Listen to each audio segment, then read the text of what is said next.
여러분들 성북게임입니다. 오늘 대한전선 방송 드리도록 하겠고요. 코드번호 001440이 되겠습니다. 일단은 요번 주에 굉장히 이제 여러 가지 이슈가 많았죠. 유상청약도 있었고요. 구주주 유상청약도 있었고, 이제 3월 14, 15일 날 이제 일반 주주 공모청약이 있는데, 구주주 청약 달성률이 96%나 됐대요. 그러면은 사실 이제 초과 청약이 우선이거든요. 어떻게 보면 일반 청약보다. 그래서 초과 청약 20%를 더 하는 게 거의 100%가 차지 않을까. 그러면 사실 일반 주주가 참여하는 거는 의미가 없어지겠죠. 그래서 이렇게 많이 참여할지 굉장히 생각도 못했습니다. 근데 96%나 참여 달성했다고 하네요. 한번 같이 보도록 하겠습니다. 대한전선 보면 유상증자 구주주 청약을 96%나 지금 진행이 되었대요. 청약 달성을 했대요. 한번 볼게요. 대한전선이 기존 주주를 대상으로 진행한 유상증자가 높은 청약률을 보이며 흥행에 성공했다라고 하죠. 우크라이나 사태로 국제 정세가 불안하고 주식시장이 하락하는 가운데 의미 있는 성과를 거뒀다라고 하는데요. 지난 8일부터 10일까지 구주주를 대상으로 실시한 유상증자 청약에서 95.95%의 청약률을 기록했다고 11일 공시했고, 기존 주주에게 보유 주식 한 주당 신주 약 0.46주를 우선 배정하는 것으로 최대 주주인 호반산업의 기존 지분율인 40%에 해당하는 배정 주식 1억 5,646만 주에 대한 전량 청약을 완료했다. 호반 산업이 굉장히 큰 비중을 좀 차지를 했던 걸로 좀 보여집니다.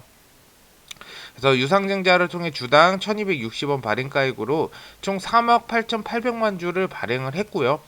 구주주 청약으로는 3억 7,227만 주를 모집해 전체 청약 금액인 4,889억 중 약 4,690억 원을 선확보를 했다라고 합니다.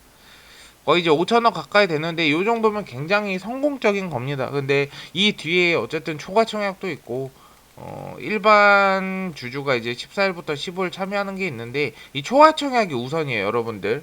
초과 청약 우선. 초과 청약 끝나고 나서 이제 일반 주주에게 또 배정을 한다라고 보시면 될 것 같아요. 그래서 요 잔여 수량 같은 경우에 대해서 14일, 15일 양일간 일반 공모를 통해 청약을 접수한다라고 하는데요.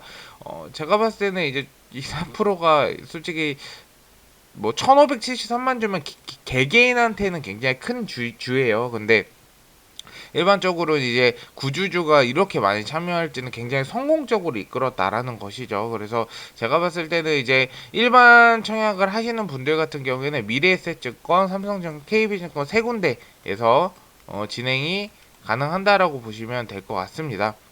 근데 또 여기서는 일반 공모 발생하는 실권주에 대해서 이제 전액 인수하게 되어 자금 조달에 차질 없이 진행될 예정이다라고 하는데 거의 이제 초과 청약에서 끝나지 않을까요? 제가 생각하기엔 그렇고 이 초과 청약이 많이 없을 수도 있어요. 생각보다 그냥 일반 공모 청약으로 넘어가는 부분도 있으니까 그 부분 참고하시면 될 것 같고요. 우선 다른 것보다는 대한전선 실적이 받쳐줘야 돼요. 일단 미국에서 600억 원 규모를 전력망 사업을 수주했고 북미에서 누적 수주량이 전년 수주의 3분의 2를 넘어섰다고 밝혔다라고 하죠. 그래서 요번에 이제 단기 순이익은 이자 비용과 투자 자산 처분 손실 감소, 소송 중 충당 부채 감소 등의 요인으로 298억 원 등을 달성하며 전년 대비 1000%의 이상 상승률을 기록했다. 이거를 봤을 때는 굉장히 그 주가가 크게 올라갈 수 있는 어떠한 분명히 호재거리는 되는데 못 올라가는 이유는 이제 여러 가지 뭐 우크라이나 러시아 전쟁 이슈도 있고 그리고 우리가 생각하는 FOMC 3월 15일 16일 날 있을 FOMC도 있기 때문에 여러분들 그 추가로 매집하실 분들은 신규 접근하실 분들은 제가 전에 말씀드렸다시피 FOMC 금리 인상 지나고 양적 긴축을 할 때 QT가 언제 발생을 할 건지까지 확인을 한 다음에 들어가셔도 전혀 늦은 주가가 아니에요. 여기서 만약에 뭐 한 10% 상승했다고 해도 늦지 않아요. 왜냐면은 그 발표 이후에 금리 인상 발표 이후에 주가가 올라간다는 것은 악재가 해소가 됐다는 뜻이죠. 그래서 그때 들어가도 전혀 늦지 않다. 이렇게 저는 피드백을 드리도록 하겠습니다. 그리고 이제 방송 그 피드백을 한번 드려보도록 하겠습니다. 대한전선 한번 볼게요. 항상 댓글 달아주셔서 다들 너무 감사드립니다. 만사님 감사드리고 고고고님 감사드리고요. 추가 청약금까지 출금 완료입니다. 도깨비달로님 축하드립니다. 청약금 빠져나갔네요. 행복윤희님 축하드립니다. 은숙님도 축하드립니다. 그래도 유중 참여하셨고 두중 27층에서 물렸었는데 무조건 원전과 소형 원저로 뜰 수밖에 없다 생각 요시하고 지금 옳다가지고 19총 오늘 23초에 일부 차익 실현했습니다. 한 10개월 해먹었네요.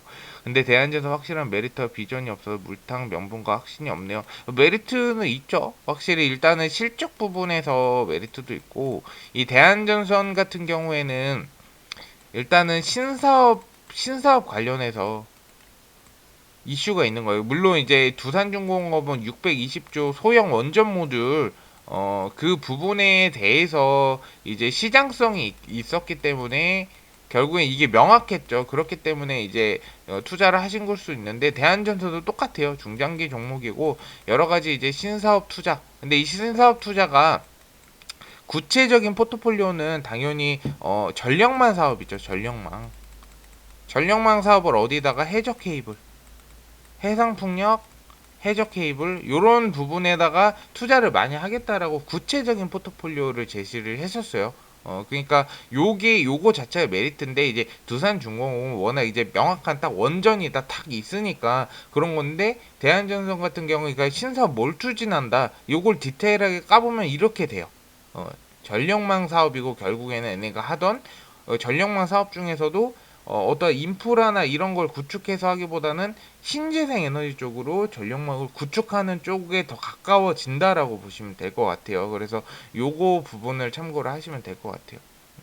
그래도 좋은 의견 너무 감사드립니다. 그래서 전략이 중요하신 것 같아요. 두산중공업도 굉장히 어려운 종목인데 수익 보고 나오셨으면은 잘 하시는 분이시네요. 그래도 댓글 남겨주셔서 감사드리고 제가 항상 모멘텀이나 이런 거를 일단은 댓글 달아주셨는데 요거 부분에서 조금 속상하네요. 그러니까 지금 댓글 달아주신 분한테 속상한 게 아니고 제가 좀 명확하게 더 설명을 잘 드렸어야 됐는데 이거를 확신 있게 설명 못 드려서 좀 이렇게 불안해 하시는 게 아닌가. 앞으로 좀 더 방송 잘 드리도록 하겠습니다. 자세하게. 어쨌든 댓글 달아주셔서 너무 감사드립니다. 비강님, 이 영주, 요거는 그냥 쓰신 거구나. 유상창, 축하드립니다. 비강님. 예수금 확인해보니 빠져나갔네요. 축하드립니다. 대박나자님. 예약 유상청약 했는데 돈을 넣어놨는데 안 빠져나갈 리가 없는데요. 요거는 레인보우님이 댓글 잘 달아주셨는데 유상청약 했고 예수금에 돈을 넣어놨는데 빠져나가지 않았다는 건 한번 확인해 보셔야 될 것 같아요. 요거 같은 경우에는 언제 근데 입금을 해놓으셨는지 그것도 한번 댓글 남겨주시면 좋을 것 같아요. 오늘 삼성전자 1260주 청약했고 예수금 빠져나갔고요. 축하드립니다. 은숙님도 다들 축하드립니다. 어쨌든 대한전선 매집하신 분들 근데 우리가 중요한 거는 이제 앞으로의 흐름이 중요한데 이제 외국인이 다시 또 매수세 근데 이제 결국에는 이제 개인 물량들이 지금 많이 들어오고 있는 게 이제 청약 부분 이슈도 있고 여러 가지 좀 저점이다 생각해서 매집을 하시는 분들도 많이 계시는데 저는 전혀 나쁜 지금 자리는 아니라고 생각해요. 대신에 1,500원 넘어가면은 좀 신규 접근 했으면 좋겠어요. 물론 여기서 1,500원 넘어가면 적어도 5%에서 7%는 먹고 들어가는 거라고 생각할 수가 있는데 더 빠질 수도 있어요. 그래서 안전빵으로 1,500원 넘어가면 지지선, 이 박스권 지지선에 왜 박스권이란 단어가 있고 이런 이유가 다 있습니다. 그래서 박스권 지지선 넘어가면은 그때 매집해도 늦지 않고요. FOMC 지나고 나서 급등락이 아마 있을 거기 때문에 여러분들이 이 부분 관련해서 제가 계속 피드백을 드리고 있고 전에도 방송에서 따로 FOMC 관련해서 방송 드렸죠. 그래서 그 부분을 참고로 꼭 해주셔가지고 당장에 막 급하게 지금 저점이다 하고 신규 매집하시지 않기를 바라겠고요. 제가 항상 방송 드리니까 너무 걱정은 하시지 마시고 궁금하신 거는 댓글 항상 남겨주시면 좋겠습니다. 감사합니다.